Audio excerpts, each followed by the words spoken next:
Man, so I see a lot of these.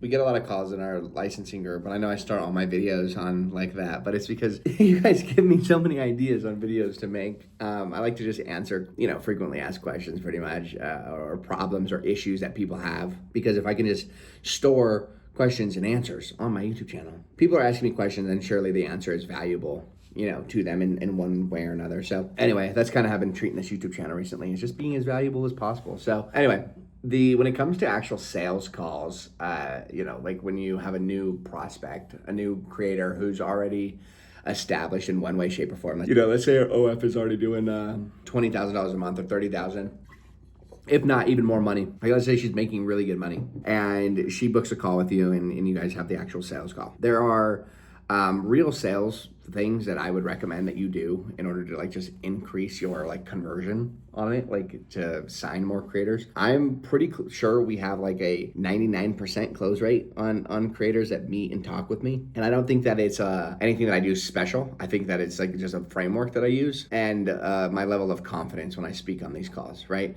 You guys can get it through my videos, how confident I am in this entire space, okay? But my confidence stemmed from experience and wisdom, right? I have a 3.5, 4, maybe even 5 years. I don't know exactly how long I've been in this industry for, but for a long time, okay? And so through that, I have market experience, market knowledge. I know the things to look for. I know the things that you need to do. And it's not that I'm necessarily thinking to myself that I'm sounding confident. It's just I know so much about the space that, I have answers to everything. So anyway, the point is, if you don't necessarily sound confident on your calls, that is gonna speak through the speakers. I promise you that. The creators know that you sound like a child and you don't know what you're talking about. Now, when it comes to actual sales calls, there's 3 pieces that you need to inject. One, the first 5 to 10 minutes of the call, I know it sounds like a long time, needs to just be rapport, okay? You need to genuinely build a connection with this. You gotta understand, if your calls are dealing with women, you gotta understand the easiest way to win a woman over is to get to know her and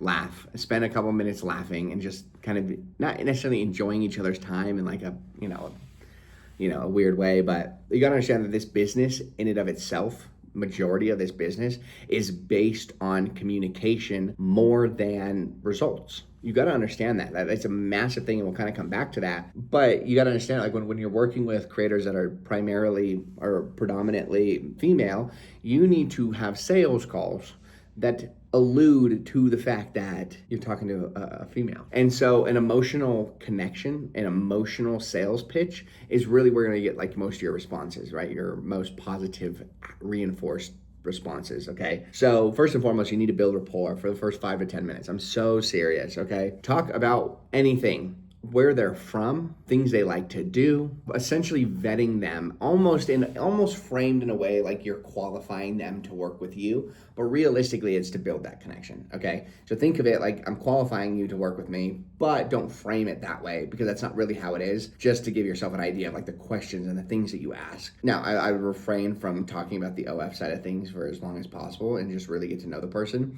This, at the same time, is not going to be the the way that you pitch a male creator, okay? This is specifically for females. Now, as soon as you guys have kind of built your connection, okay, and things are going good, you're going to transition into the second part, which is the value, okay? So you have rapport, value, and close. Value is where you are going to dissect her entire setup. You want to take a look at her OF page. You want to take a look at the settings, if she has the private, not fully private setting in the privacy settings. And if she doesn't have that on, you want to emphasize how important this piece is, right? You want to emphasize how important optimization is on a landing page, right? The username, the profile picture, the banner, the bio, everything, the hook. All of these things are so incredibly important. And what this does is most of these creators have never even heard of half of the shit, okay? They don't know what a landing page is. They don't understand what optimized hooks are. They don't know what that means, okay?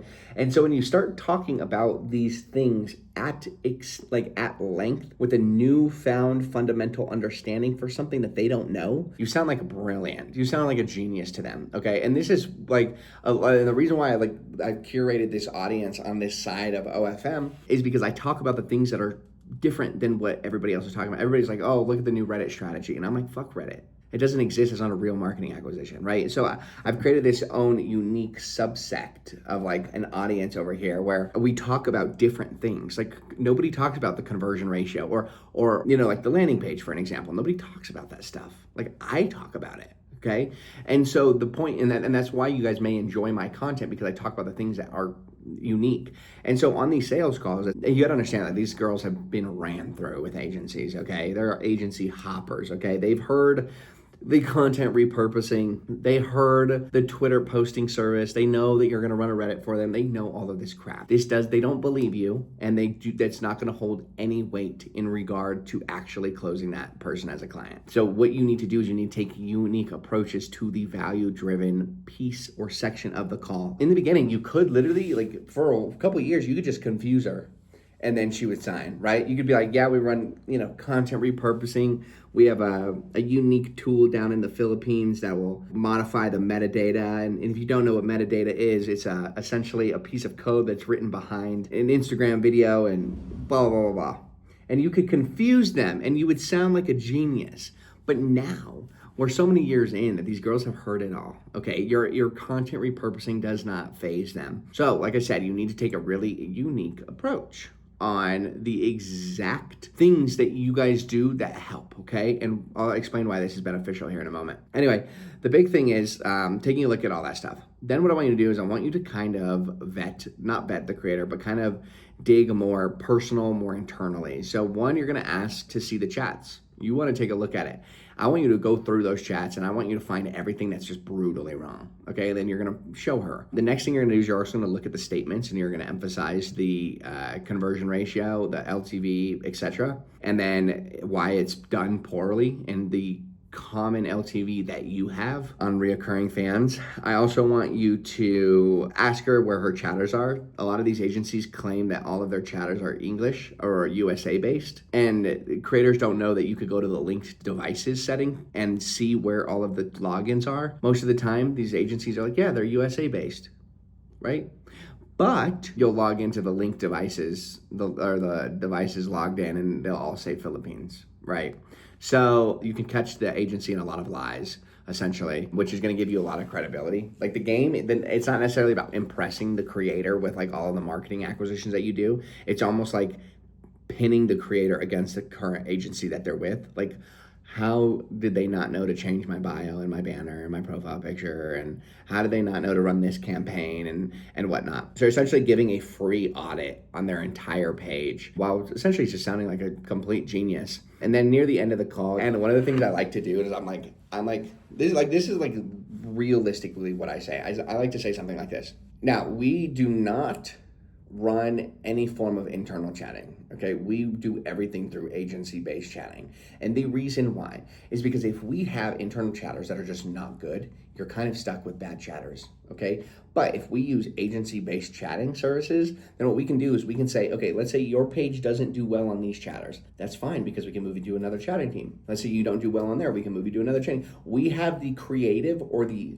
flexibility to move you onto an individual chatting team that is going to best perform for you. And we've tried the internal chatting teams at one point, but the problem is we don't have enough flexibility because our training is going to be specific on the way that we perceive things.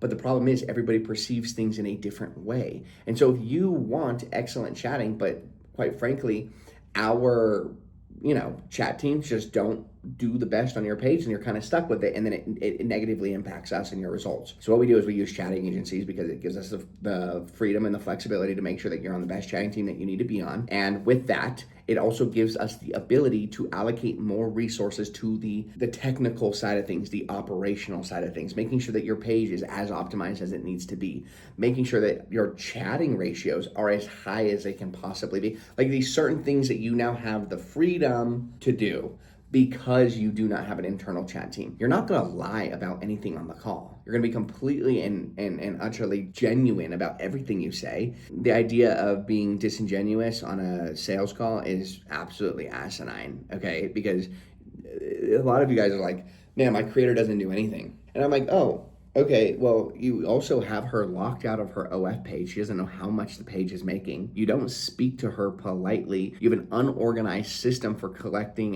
and for collecting contracts or content and whatnot. Like, no wonder I wouldn't want to work with you either. It's so incredibly unprofessional. You send me an iPhone iCloud shared album. I wouldn't want to work with you either. That's difficult. Make my life easy. Okay? Be incredibly genuine about all of the things that you add so that when your creator does sign with you, she's not unhappy. We have like a 2.5 year churn rate on creators. Honestly, it's like we don't even have like any churn. We just have so many creators that we've worked with that for so long. A lot of them we've never even really spoke to outside of like the sales call. And it's because like we're just genuine about what we actually offer. Imagine this, like you offer some, all these creators content repurposing, and then you don't you don't do any content repurposing. So then they go and they hop on an agency call with somebody else who is essentially going to do the same thing that you did to grab her. It's like, okay, like how's the content repurposing that they're doing for you? And she's like, I'm not sure. Let me check in on that. And then you have nothing to show her. She's gonna constantly be asking you questions on things that you have done that you claim to have done,